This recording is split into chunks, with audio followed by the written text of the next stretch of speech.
I love honesty, y'all, so I'm all about that. So let's talk about it.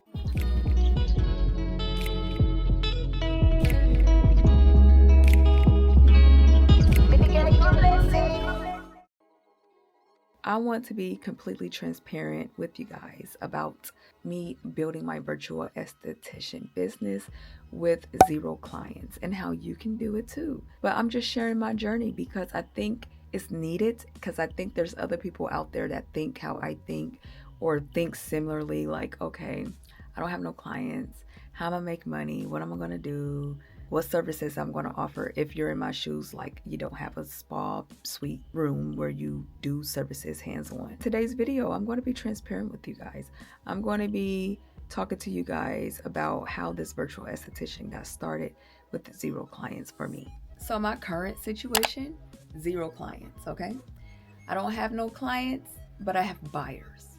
So I like to equate my buyers to clients until I'm able to start offering the services that I want to offer. I'm still learning. I know how to work Zoom, but I'm just still learning the little hang-ups on things, how to start and finish, how to be cost effective. So I'm still learning systems for myself, for my own virtual beauty business, where it could be seamless and easily flowing for me. I like to learn as I go, and I like to share with you guys what I'm doing. I'm not coming to you as a guru, like I got it all figured out. I don't.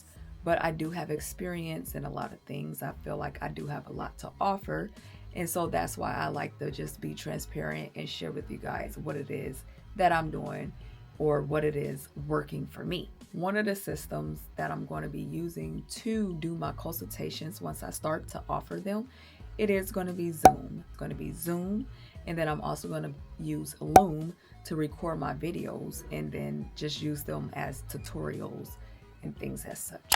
What I'm doing to grow as a content creator, as a business owner.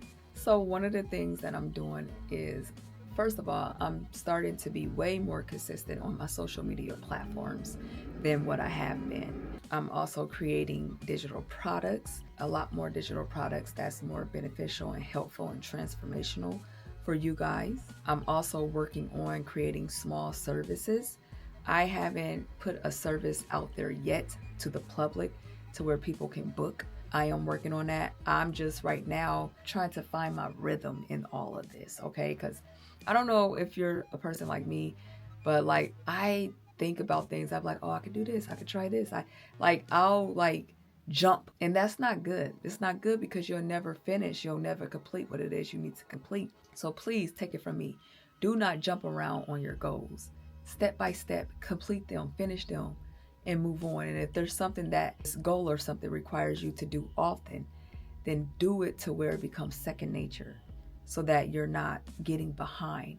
Like I know last week, maybe this week, coming into this week, I probably didn't post for like 3 days. I didn't let that bog me down. I'm like, that's 3 days, whatever. I just picked it back up like it was normal. I'm not going to beat myself up about it. I'm not going to get an attitude. I'm not going to emotional eat about it. I'm not going to get into that negative state of mind where my views are dropping, although my views were dropping, and I did a video about that. Finding your rhythm, finding where you are on this social media platform, finding where you stand out, finding your strong suit. Okay, that is going to be key. That's going to be important in building. So as I was already probably sharing with you guys, some mistakes I made, you guys. One of the biggest mistakes that I made tremendously, like specifically to my YouTube channel, I feel like, is when I put that video out and I said I'm going to pivot my channel and I'm basically going to be helping and targeting 2 different target audience. One, skincare and beauty lovers, and then the other one, estheticians. That hurt my views very badly.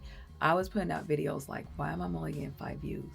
What happened? Why am I only getting 25 views? What did I do wrong? And I felt like when I did that, I confused the algorithm. So when I post my videos, YouTube didn't know where to put me. They didn't know if it was skincare related, even though I had hashtags in there or whatever. It's the keywords that I use in my titles. They don't know where to put me. This is why I made the choice to go back and just focus on esthetician stuff. You guys will see skincare and beauty related things in my video pertaining to me doing my face and stuff, but also sharing the business side of things, sharing what I do. That's the principle of it. That's the meat. Esthetician, beginner esthetician, solo esthetician. How to make money, how to grow online, how to help you become a better business person. Okay. A lesson I learned also too is quality over numbers for me. I feel like the more quality it is, the more informational and transformational it is for the person receiving it. That's what matters to me. Instead of putting out 3 videos that is just doesn't make sense for my channel and I'm just trying to do it just to keep up with numbers, I'm not doing that. So I'm just like once a week works for me currently in my situation because I have so many other responsibilities. I work full time. I have children. I have a parent that I'm helping take care of.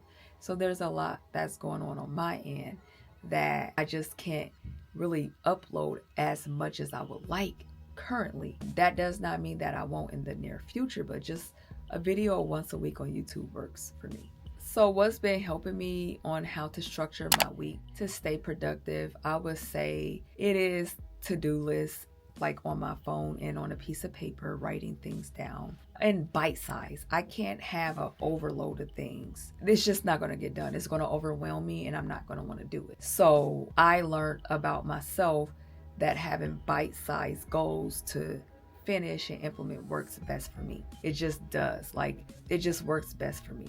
I don't know how to explain it. Having a whole bunch just confuses me mentally. Like, it makes me not even want to work on it or do it. So I'd rather have bite-sized goals to implement and take action on. Comment below what's your biggest challenge as a beginner esthetician or solo esthetician.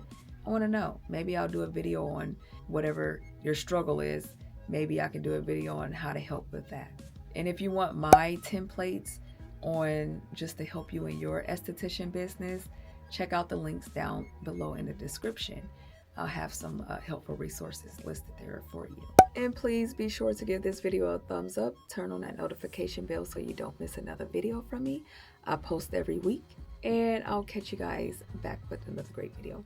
Bye.